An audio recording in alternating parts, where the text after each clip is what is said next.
So what will handling this look like in code? In the previous lesson, you learned about TensorFlow and Keras and how to define a super simple neural network with them. In this lesson, you're going to use them to go a little deeper, but the overall API should look familiar. The one big difference will be in the data. The last time you had just 6 pairs of numbers so you could hard code it. This time you have to load 70,000 images off the disk, so there'll be a bit of code to handle that. Fortunately, it's still quite simple because FashionMNIST is available as a dataset with an API call in TensorFlow. We simply declare an object of type MNIST, loading it from the Keras database, and on this object, if we call the loadData method, it will return 4 lists to us. There's the training data, the training labels, the testing data, and the testing labels. Now, what are these, you might ask?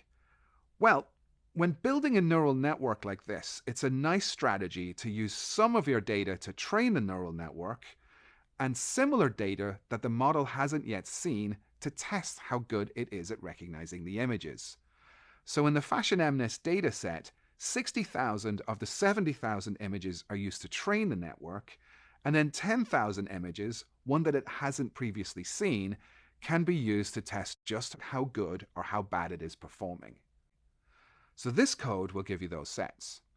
And then each set has data, the images themselves and labels, and that's what the image is actually of.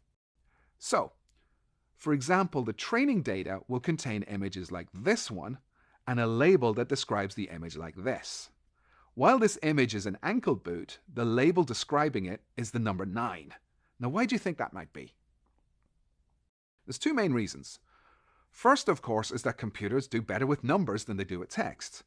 And second, importantly, is that this is something that can help us reduce bias.